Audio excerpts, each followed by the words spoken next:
Olá, querido estudante, tudo bem com você? Sou o professor Daniel Souza. Bem-vindo ao projeto Aprender Além da Escola do Centro de Mídias e Tecnologias Educacionais da CEMED. Hoje iremos estudar sobre conceito de nomadismo e sedentarismo. Então, vamos lá para a nossa hora de aprender? Na nossa última aula, falamos sobre sociedade humana, lembra? A sociedade que é formada por indivíduos que necessitam de uma organização social e vivem sobre regras e normas de conduta, certo? Aspectos diversos influenciaram os modos de se organizar socialmente do ser humano, entre eles o nomadismo e o sedentarismo. Hoje vamos entender cada um desses conceitos para juntos embarcarmos nessa viagem de conhecimento. Vamos nessa? O nomadismo consiste em uma prática onde um homem ou grupos humanos vagueiam por diferentes territórios, ou seja, eles não possuem moradia fixa. Nesse processo de locomoção pelo espaço, essas comunidades utilizam-se dos recursos oferecidos pela natureza. Com o fim desses recursos em determinada região, esses grupos se deslocam até encontrarem outra região que ofereça as condições necessárias para a sobrevivência. Nessa imagem, podemos ver um campo verde, bem bonito, não é? Com um exemplo de nomadismo. As pessoas que estão nessa imagem são nômades, ou seja, não têm moradia fixa. Aproveitam dos recursos naturais dessa região. Quando os recursos nessa região não suprirem suas necessidades ou por outros motivos, eles podem sair e procurar uma outra região que possibilite sua estadia. Também percebemos que eles cuidam de animais e não esperam simplesmente que a natureza providencie seu sustento. O nomadismo é dividido em três grupos principais. Caçadores-coletores, que se deslocam procurando animais para caçar, bem como plantas silvestres que servirem de alimento. Pastores, que buscam pastagens para seus animais. E o terceiro grupo, mercadores artesãos, que viajam vendendo seus produtos e prestando serviços. Uma dúvida que pode surgir quando se fala em nômades é que eles são sem teto e por isso são nômades? Vamos entender assim. Os nômades realmente não possuem um teto ou moradia fixa. Contudo, não são considerados sem teto, já que o sem teto objetiva uma moradia fixa. Moradores de rua, andarilhos também não são considerados nômades, porque eles permanecem naquele contexto social urbano dentro das cidades. E os nômades se deslocam de forma mais ampla através de regiões. Quando falamos em sedentarismo, podemos relacionar a sedentário, que está quase sempre sentado em razão de trabalho ou ocupação, que não se exercita, nem sequer se movimenta, que tem o hábito de ficar em casa, que não gosta de sair, que está preso a algum lugar. O sedentarismo é o estilo de vida que se caracteriza pela permanência em um lugar mais ou menos definido como espaço de habitat. O desenvolvimento do sedentarismo tem a ver basicamente com alcançar determinadas condições de vida que permitem ao ser humano levar uma vida mais tranquila e segura, e não depender permanentemente dos recursos disponíveis ao seu redor. Aqui nessa imagem nós vemos casas, também conhecida como residência, moradia, lar. A casa representa um espaço de habitação para o indivíduo ou conjunto de indivíduos, para que estejam protegidos dos fenômenos naturais exteriores, além de servir de refúgio contra ataques de terceiros. Ou seja, é um lugar em que se vive. Algumas outras formas de habitação podem ser edifícios, palafitas, ocas, entre outras. Agora, vamos fazer uma viagem lá no passado, mais especificamente na pré-história, para entendermos ainda mais sobre o conceito de nomadismo e sedentarismo. Vamos lá? E eis que viemos parar numa caverna. Quando falamos em passado e caverna, quem lhe vem à mente? Se você pensou no homem das cavernas, você deve ter imaginado o mesmo que eu, né? Esse aí, nos encarando ainda, não era das cavernas, era um ancestral deles, o Australopithecus. Mas ele apareceu na nossa aula só para saber se você realmente está prestando atenção nessa aula. Os homens das cavernas são tipicamente retratados como vestindo peles de animais desgrenhados e capazes de pintar em cavernas. Eles são mostrados simultaneamente armados com pedras ou tacos de ossos de gado que também são pedras. Ininteligentes e agressivos, se expressando em grunhidos sem sentido. Caçando animais ferozes com uma lança, quase sempre usando um porrete de madeira pesado na mão. Passando por um ambiente hostil e apropriando-se de uma mulher nocauteando-a e arrastando pelos cabelos. Aqui temos uma representação do homem de Neandertal. Cara de mal, parece sempre bravo com alguma coisa. Deve ser com aquele mamute que ele não conseguiu acertar com sua lança, e ainda fez sujar sua roupa de pele de animal. O termo homem das cavernas muitas vezes é usado para se referir a neandertais. A cultura popular também representa frequentemente homens das cavernas como vivendo com os dinossauros, embora os dinossauros tenham sido extintos bem antes deles. A imagem deles vivendo em cavernas decorre do fato de que nas cavernas foram encontrados muitos artefatos, encontrados das culturas europeias da Idade da Pedra. Nessa foto vemos objetos encontrados na caverna Frankite, na Grécia, que fica em exposição no Museu Arqueológico de Nafplio. Entre eles temos ferramentas de obsidiana, que é uma pedra, e de ossos, conchas perfuradas, ossos de peixe, de veado vermelho, de porco selvagem e de caramujo. Era mais provável que as cavernas fossem locais de reuniões religiosas ou abrigos temporários, e não os locais de residência. Se eles realmente passaram a maior parte do tempo se movimentando e construindo abrigos temporários, é correto que pouquíssimas evidências nesse sentido tenham permanecido até hoje. A grande maioria dos nossos ancestrais não viviam em cavernas, sendo tribos nômades que viviam em uma variedade de estruturas temporárias, como tendas e cabanas. E suas sociedades eram semelhantes às de muitos povos indígenas modernos. Esse período em que vivia o homem das cavernas era o Paleolítico. Sabe-se que as temperaturas da Terra eram bem menores, o que obrigava as populações hominídeas a viverem dentro de cavernas. A falta de técnicas de cultivo agrícola e a não criação de animais limitava as atividades subsistentes, a pesca, a caça e a coleta de frutos. Isso impedia a sedentarização dos primeiros grupos humanos, que se deslocavam constantemente. O desenvolvimento físico e intelectual dos hominídeos concedeu-lhes a oportunidade de uma transformação do seu modo de vida.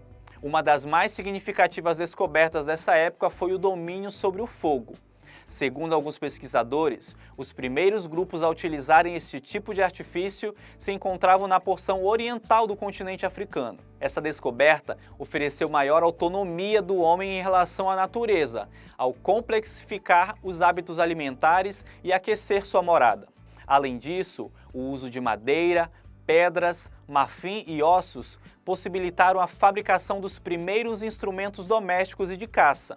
O uso de lascas de pedra se tornou bastante recorrente, fazendo do período paleolítico, também conhecido como Idade da Pedra Lascada. Na última parte do Paleolítico, o clima terrestre sofreu uma grande transformação, que causou diversas geadas na porção norte do continente europeu. E nessa época ocorreram vários deslocamentos humanos que ampliaram as regiões de ocupação humana pelo mundo.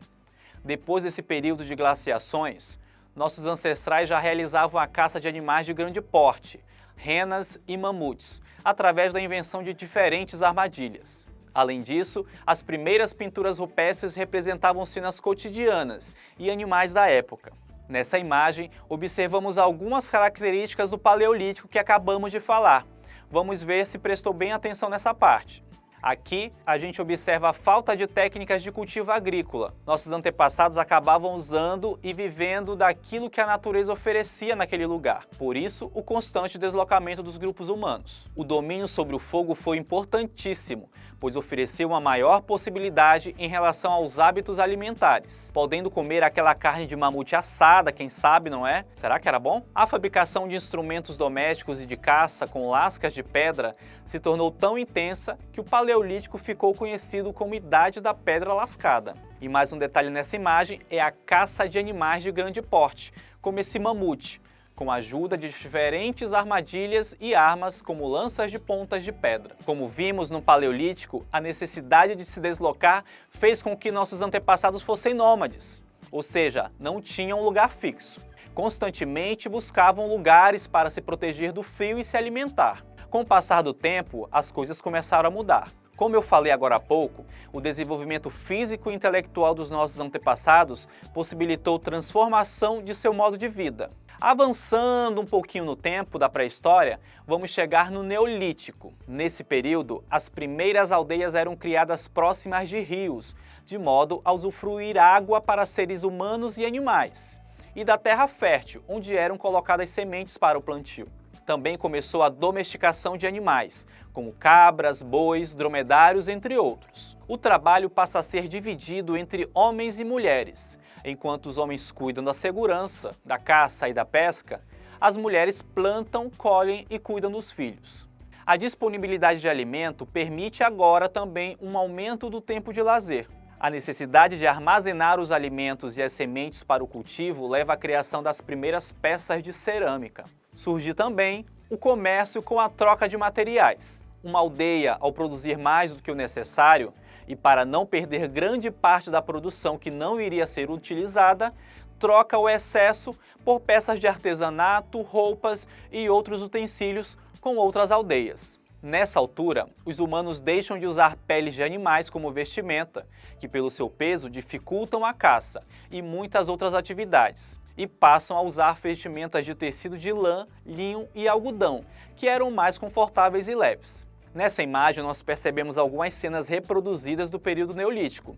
Vamos lá identificar algumas das características que acabamos de estudar. Lembrando que as aldeias eram criadas próximas de rios para alimentação e cuidado da terra. A domesticação de animais, o desenvolvimento da agricultura, que possibilitou a disponibilidade de alimento, e com isso, a necessidade de armazenar os alimentos, com a criação de peças de cerâmica. A partir do período neolítico, o sedentarismo caracterizou as sociedades humanas através da construção de moradias fixas. O homem pré-histórico viveu como nômade em busca de novos recursos, cada vez que esses se esgotavam na região em que habitavam. O desenvolvimento do sedentarismo foi associado com certos fenômenos, como o desenvolvimento da agricultura, pois com ela o ser humano deixou de depender dos recursos que se encontravam ao seu redor para começar a produzir seus próprios alimentos. Além disso, a domesticação dos animais e o trabalho da cerâmica e o desenvolvimento de ferramentas melhores transformaria o ser humano em um indivíduo sedentário, que com isso podia começar a desfrutar de uma melhor qualidade de vida. Quando estudamos o período da pré-história, temos o hábito de observar as transformações sofridas pelos primeiros seres humanos, sociedades e povos. A perspectiva evolucionista acaba nos fazendo tratar as primeiras formas de organização e hábitos de sobrevivência das primeiras comunidades como primitivas, num sentido bem pejorativo, de que isso não seria bom, de que apenas a evolução que seria a melhor e única forma de se viver. Com essa mudança do nomadismo para o sedentarismo, acabou-se julgando que as comunidades sedentárias são mais evoluídas e, portanto, melhores que os nômades. Isso acaba criando uma visão errada de que as comunidades nômades não eram capazes de desenvolver valores culturais, formas de organização político e social ou formas complexas de se relacionarem com o mundo. O fato é, essa visão gera uma interpretação errônea e preconceituosa das demais comunidades, que ainda hoje, ou em outros períodos históricos, vivem da prática do nomadismo. Você sabia que ainda hoje existem nômades no mundo? Nos Estados Unidos existe uma comunidade de nômades composta por pelo menos 1 milhão de pessoas que vivem em trailers, casas sobre rodas. Uma reportagem da BBC Brasil viu que algumas das causas para a escolha da vida nômade desses norte-americanos estava relacionada à causa de emprego, seja por necessidade de encontrá-lo ou por vontade de sair de empregos problemáticos, ou seja por questão de saúde física ou mental. A paixão por viagens para conhecer outros lugares, sensação de liberdade profissional, social e pessoal também. Ou seja, ser nômade não é apenas um momento primitivo da história das sociedades humanas. A BBC Brasil também publicou uma reportagem sobre índios em situação de isolamento no Brasil. Alguns deles, como vocês estão vendo, os Corubo, eles são capazes de construir uma moradia em poucas horas e abandoná-la dias depois. Alguns também são caçadores-coletores, ou seja, o nomadismo é uma realidade presente ainda hoje.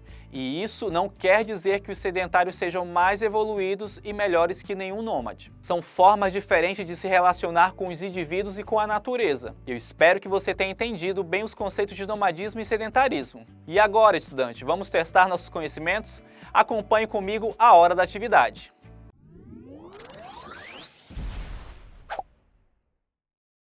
Vamos lá para a nossa atividade 1. O que define o nomadismo?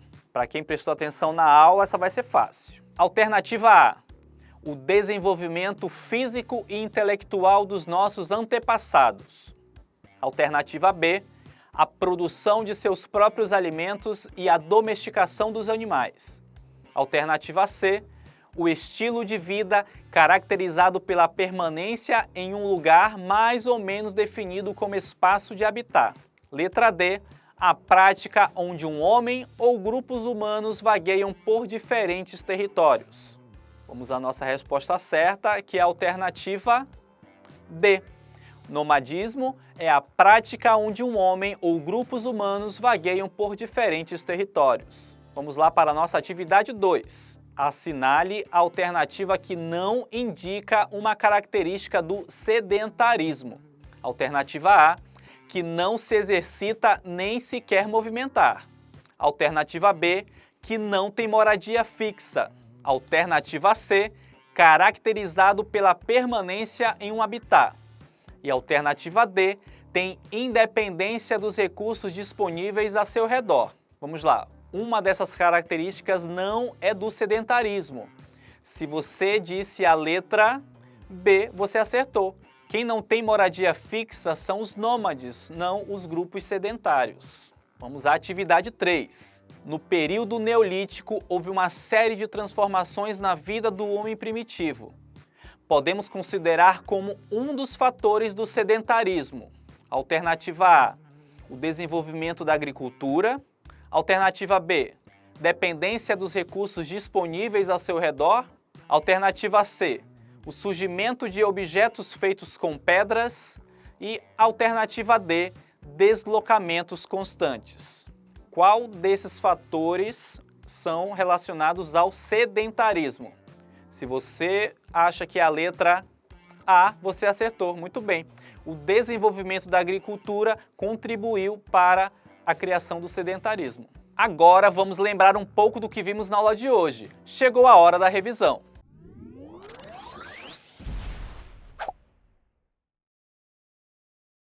Hoje falamos sobre o nomadismo e sedentarismo, trazendo as definições de cada palavra e relembramos como era a característica de vida durante o Paleolítico e o Neolítico, lá na pré-história. E percebemos que essa mudança acabou promovendo lugar para que nossos antepassados passassem de uma vida nômade para a sedentária. Lembrando que o nomadismo se refere à prática de mudar constantemente de território, sem uma moradia fixa, principalmente em busca de recursos para a sobrevivência. Já o sedentarismo refere-se à fixação em determinado local. E no Neolítico, isso se deu por vários fatores, em especial pelo desenvolvimento da agricultura, oferecendo recursos de subsistência ao homem sem precisar de deslocamentos de território. Espero que você tenha entendido e aprendido bastante sobre os conceitos de nomadismo e sedentarismo. Mas isso não acaba aqui. Eu vou te propor um desafio: aprender ainda mais sobre as diferentes formas de relação entre os indivíduos e a natureza. Que tal pesquisar sobre os nômades na atualidade? Fica essa dica de estudo para você. Assim, te convido a aprofundar ainda mais sobre esse assunto. Afinal, é muito bom conhecer a história do nosso mundo. Aguardo você na próxima aula. Um grande abraço. Tchau, tchau.